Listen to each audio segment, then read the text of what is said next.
절약정신과 짠돌이 구두쇠는 종이 한 장 차이라나요? 알뜰살뜰하게 사소한 것 하나씩 챙기는 모습이 저한테는 둘도 없는 장점처럼 보였어요. 저나 남자친구 두 사람 다 사회인이 되고 나서 직장 생활을 하는 중에 만나 연애를 시작했거든요. 손해보는 거 참 싫어하고 근검절약하는 습관이 저는 엄청 어른스럽다고 느꼈고, 그러한 남자친구의 습관들이 제가 모자란 부분을 채워줄 수 있을 거라 생각했습니다. 연애를 4년 가까이 했는데 아직 콩깍지가 남아있었나 봐요. 결혼은 현실이라는 말이 뼈에 사무치게 와닿는 상황이네요. 남자친구 입장에서는 결혼 승낙을 한 제가 다 잡은 물고기라는 생각이 들었나 봐요. 연애하는 동안 남자친구는 이것저것 따져가고 계산해가면서 항상 합리적인 소비를 추구해왔어요. 그렇다고 해서 실제로 저한테 돈 쓰는 걸 아까워한다거나 푼돈 얼마 때문에 싸우고 소심하게 나오는 구석이 없었습니다. 적어도 그동안에는 쓸 때는 쓰고 아낄 때는 확실하게 아끼는 사람이었지요. 그리고 4년이라는 긴 시간을 해오면서 봐왔던 모습에 남자친구가 제게 청혼을 해왔을 때 그렇게 하겠다 승낙을 하게 되었고요. 남자친구가 나이가 저보다 2살이 많습니다. 하지만 취직한 연도는 똑같았어요. 남자는 군대가 걸려있으니 2년 취직 늦은 게 흠잡을 이유라는 생각이 들지는 않았습니다.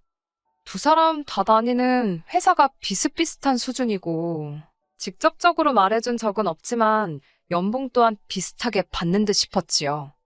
결혼 이야기가 처음 오고 가기 시작했을 때 저는 당연히 남자친구나 저나 모아놓은 돈의 액수가 비슷할 거라 생각했어요. 5년 직장 생활에서 5천을 모았으면 솔직히 사회초년생이 이 정도면 돈 낭비하지 않고 잘 모은 거라고 생각했거든요. 그런데 남자친구는 제 2배가 되는 액수인 1억을 모았더라고요. 데이트하면서 뭐 비싼 선물 받아보거나 좋은데 여행 가본 적은 없지만 서로 비슷하게 지출을 했는데도 그 정도를 모은 걸 보니 참 대단하다 싶었습니다.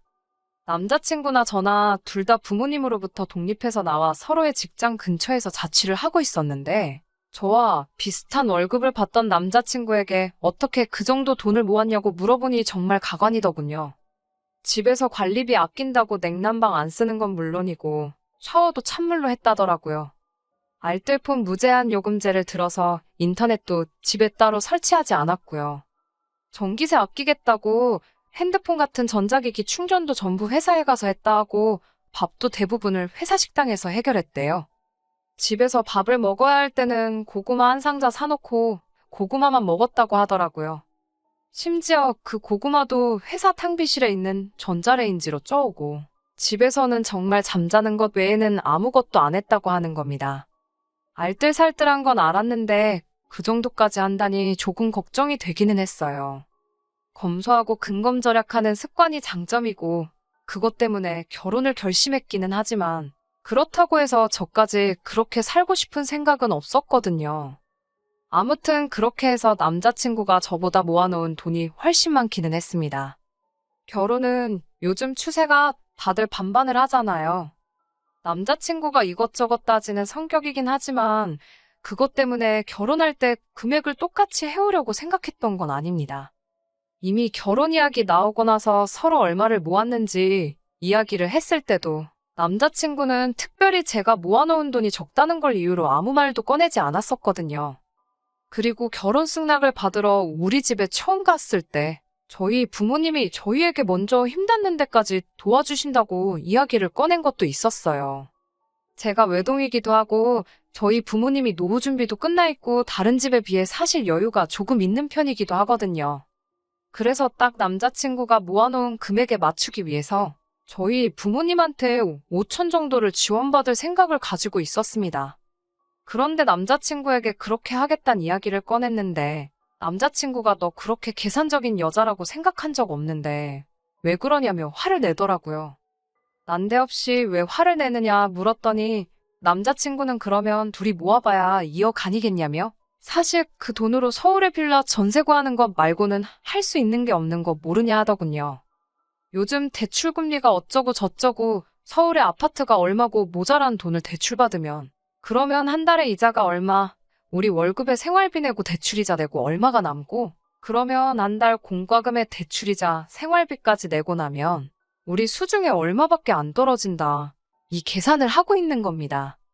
그러더니 하는 말이 여유 있는 부모님 가진 것도 능력이라고 하면서 분명히 우리 결혼 승낙 받으러 갔을 때 물심양 면적으로 아끼지 않고 도와주신다고 했는데 뭐하러 힘든 길을 가려고 하냐며 집 할 때 모자란 돈. 그러니까 저희가 대출을 받아야 하는 만큼을 지원을 받아오면 좋겠다는 겁니다. 그래서 남자친구한테 예비 시부모님들은 얼마를 더 지원을 해주시는 거냐 물었지요. 그런데 남자친구는 그 말에 어이가 없게도 지금 자기 부모님이 왜 나오냐면서 어차피 지금 모아놓은 돈이 자기가 더 많지 않냐고 따지더군요.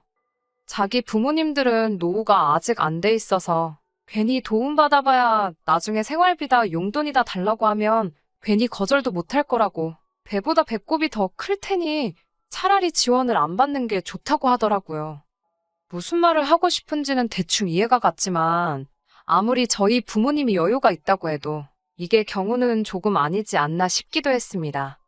그런데 다행스럽게도 저희 부모님께서 흔쾌히 집을 해주시겠다고 이야기를 해오셨지요.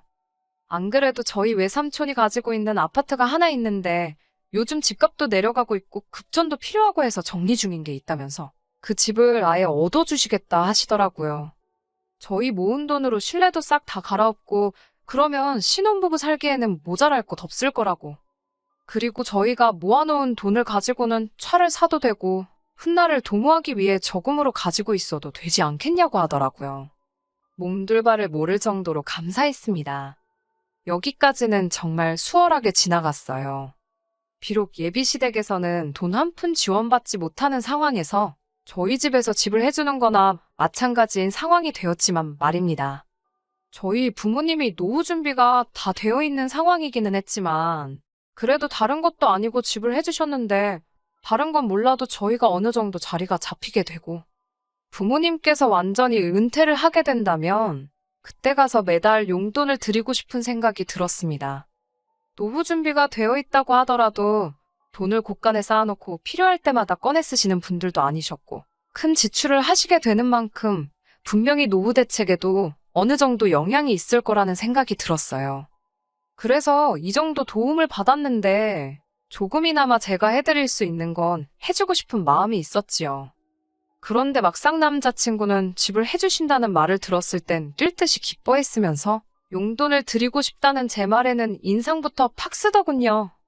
남자친구가 했던 말 중에 예비시댁에서 도움받으면 생활비다 용돈이다 달라고 하면 줘야 하지 않느냐고 하지 않았냐고 따졌지요. 그랬더니 남자친구가 자기 뜻은 안 바꿔 안 준다는 거지. 받게 되면 뭘 하겠다고 했던 말이 아니랍니다. 그렇다고 예비시댁에서 돈 한 푼도 안 받았다고 해서 저희 부모님한테만 주고 남자친구 부모님한테는 안 주겠다 하는 것도 아니었거든요. 당연히 양가 어른들이 더 이상 경제적인 활동을 할 수 없는 상황이 되면 자식들인 우리가 해야 하는 건 당연한 부분이 아니냐고요. 생활비랑 용돈을 드리는 건 양가 어른들이 은퇴한 뒤의 이야기라고. 지금 당장 돈 나가는 것도 아닌데 왜 그걸 가지고 그렇게 싫어하느냐 했습니다. 그러니 남자친구는 무언가 고민하는 척을 하더니 말도 안 되는 제안을 해오더군요. 안 그래도 저희 부모님이 집을 해주신다고 했을 때 짚고 넘어갔어야 하는 일인데 이왕 이야기가 나온 거 확실하게 정하고 가자고 하면서 말이지요. 뭘 물어보려나 했더니 진명이는 어떻게 할 생각이냐고 하더라고요. 솔직히 남자친구가 제가 부모님께 생활비를 조금씩 드리고 싶다는 말을 했을 때 저렇게 네 돈 내 돈 따져가며 굴지만 않았어도 이렇게까지 나올 생각은 없었거든요.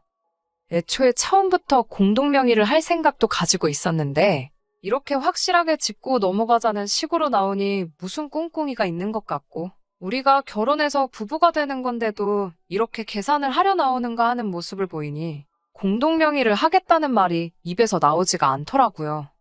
저도 치사하게 구는 것일 수도 있지만 일단 남자친구랑 제가 모아놓은 돈을 아예 건드리지도 않은 상황에 저희 부모님께서 아파트를 해주시는 거나 마찬가지였던 상황이었으니 저도 모르게 왜 명의 문제를 이야기하느냐고 대답이 나왔어요. 당연히 저희 부모님이 다 내주시는 건데 내 명의가 아니면 우리 부모님 명의가 되지 않겠느냐 했습니다. 예상했던 대로 남자친구가 공동명의가 아니라는 말에 얼굴에 기분 나쁜 감정을 숨기지를 못하더라고요.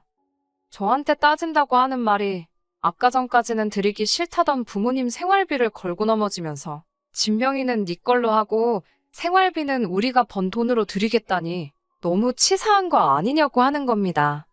그러더니 그럼 자기도 생각이 있다는 거예요. 자기가 결혼한다고 모아놓은 1억에는 손을 안 대겠다고 하더라고요. 저보고 이제 우리 결혼하는데 네 거 내 거 나누고 있냐고 정말 치사하다고 하면서 눈에는 눈이고 이에는 이라는 겁니다. 자기도 저랑 결혼을 준비하는 남자이기 이전에 부모님 자식이라고 효도하고 싶지 않은 자식이 세상에 어디 있겠냐면서 저랑 결혼은 하되 여태 모아놓은 돈은 부모님 드리겠다고 선언을 하는 겁니다. 어차피 집 명의도 제 걸로 할 텐데 우리 재산을 합치는데 무슨 의미가 있냐고 하더라고요. 그러면서 그냥 결혼은 하고 각자 수입도 알아서 관리하자고 하더라고요. 부모님께 생활비를 드리던 용돈을 드리던 각자 돈 관리하니까 생활비 내고 나면 남은 돈은 어떻게 쓰던 자유라고 하면서 말이지요. 요즘 반반 결혼하면서 각자 월 수입도 알아서들 관리한다고 하기는 하지만 이건 조금 경우가 다른 문제라고 생각했어요. 말이야 번드르르 하게 하고 있지만 솔직히 지금 하는 말은 자기 돈 한 푼도 안 쓰고 결혼하겠다 이 말이잖아요. 집도 여자 집에서 해와 집 명의가 제 쪽으로 되어 있으니 집 고치는 것도 당연히 제가 모은 돈에서 충당해야 한다는 뜻이고 말이에요. 심지어 결혼 전에 모은 돈은 부모님 노후자금 쓰시게 다 드리고 온다고 하는데 어이가 없더라고요. 내가 집을 해오는데 이게 정말 공평하다고 생각하느냐 따지니 남자친구가 공평하다고 하면서 집 때문에 그러는 거면 자기가 다달이 월세로 20만 원씩은 주겠다고 하는 겁니다. 저도 조금 남자친구가 받기만 하려는 모습에 실망한 게 있기도 하고 억지 부리는 부분도 없지 않아 있었지만 남자친구가 굉장히 계산 다 해본 것처럼 논리적인 척 하면서 떠들어대고 있는 꼬라지를 보니 다시 생각이 들더라고요. 남자친구한테 네 말이 맞다고 인정해줬어요. 집 명의도 내 거고 우리 앞으로 잘 살기 위해 도움을 받는 건데 집을 해줬다는 이유로 매달 생활비 드릴 생각을 하면 돈이 아까운 것도 이해하겠다고요. 그리고 각자 자기 부모님한테 잘하고 싶은 마음은 똑같은 거고 그것도 이해한다고요. 그래서 모은 돈도 부모님 다 주던지 말던지 알아서 하라고 했어요. 자식이 부모한테 잘하겠다는데 나부터 그러자고 했는데 그걸 아니라고 할 수는 없는 노릇이라고요. 그러니 남자친구가 싱글벙글 입이 귀에 걸리더라고요. 그러면서 가전이나 혼수는 그래도 서로 같이 쓸 거니까 그 돈은 저랑 반반씩 하겠다고 나오는 겁니다. 그 와중에도 저랑 같이 쓸 가전가구라고 해서 반반씩 하겠다는 거 보니 웃기지도 않아서 웃음도 나오지 않더라고요. 나 말 안 끝났는데 자르지 말라고 능글거리면서 지 속내를 다 털어놓던 남자친구 입을 다물게 만들어 놓고 그리고 나서 본론을 딱 말해줬습니다. 그냥 결혼 안 하겠다고 뒤집어 엎어버리겠다고요. 돈 굳었다는 생각에 싱글벙글거리던 남자친구가 대뜸 결혼 뒤집어 엎어버리겠다는 말을 듣더니 표정이 싹 굳어가지고는 안절부절하지 못하더라고요. 이해를 못하는 것 같아서 한 번 더 말해줬어요. 그냥 오늘부로 끝이라고 끝내자고 하는 말이라고요. 자기 부모님 부담될까봐 돈 한 푼 지원 못 받아오는 것도 좋다. 당장 들어갈 돈 아끼고 싶은 것도 구두쇠인 것도 다 좋다고. 그런데 보자 하니까 아주 사람 너무 우습게 보는 거 아니냐고요. 내가 너한테 월세 받으려고 결혼을 하는 건 줄 아냐. 부모님한테 말해서 집까지 해오겠냐고. 남편한테 월세 받으면서 살 거면 그게 룸메이트지. 뭐하러 결혼까지 할 필요가 있느냐고 했습니다. 네 거 내 거 알아서 다 따로 챙기고 월세 내고 내 집에서 얹혀 살겠다는데 나는 룸메이트 필요 없으니까 네가 모은 돈 네 알아서 하고 그냥 결혼도 하지 말자고 말하고 자리 박차고 나왔습니다. 그리고 어디 한번 서울에서 20만 원짜리 월세 아파트 잘 구해보라고 했어요. 그 와중에도 돈 아끼고 싶어서 어디 20만 원을 월세라고 줄 생각을 하고 있느냐고요. 쫓아와서 사과하면 풀릴 줄 알았는지 한참 지나서 저 먼발치서 쫓아와서는 자기가 잘못 생각했다며 다시 생각해보자고 월세를 2배를 더 주겠답니다. 20만 원 주기로 한 걸 40만 원 준다고. 세상에 반성을 하고 싹싹 빌어도 모자랄 판에 흥정을 하고 있으니 어이가 없더라고요. 뒤꿈치로 남자친구 발을 비틀듯 콱 밟아주고 왔네요. 내 근처에 한 번만 더 얼쩡거려보라고. 내가 4년 연애한 세월이 아까울지언정 너 같은 놈하고 결혼하는 평생 후회할 만한 선택은 하지 않겠다고요. 서울에 5억 아파트 해온다는데 내가 이 나이 먹고 너보다 잘난 놈 하나 못 만나겠냐고. 거지는 사절이라고 말하고 뒤도 안 보고 집으로 돌아왔습니다.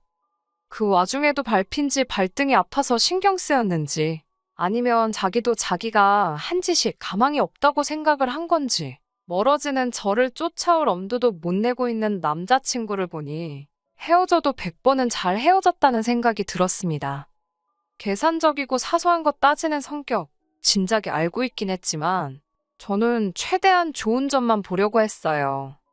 결혼하면 아마 두 사람의 서로 다른 성격이 시너지를 일으킬 거라고 생각했고 서로의 단점들을 보완해 줄 수 있을 거라 믿어 의심치 않았거든요. 그런데 그냥 지 속은 챙길 거 다 챙기고 싶어 하면서 남의 주머니에 지 돈 들어가는 거 아까워서 견디지 못하는 구두쇠 짠돌이었다는 걸 그 본질을 깨닫지 못한 제가 참 바보였네요. 그래도 마지막에는 속 시원하게 단칼에 잘라낼 수 있어서 다행입니다. 결혼을 못해서 안달이 난 것도 아니고 오히려 시간적 여유가 생긴 것 같으니 부모님한테 잘하면서 천천히 조급하지 않으려고 합니다. 좋은 짝이 있다면 제가 찾을 필요도 없이 제 옆에 나타날 거라 믿으니까요. 끝까지 들어주셔서 감사합니다. 오늘의 사연은 여기까지입니다. 구독과 좋아요, 알람 설정 부탁드리고 더 좋은 사연으로 다시 찾아뵙겠습니다. 감사합니다.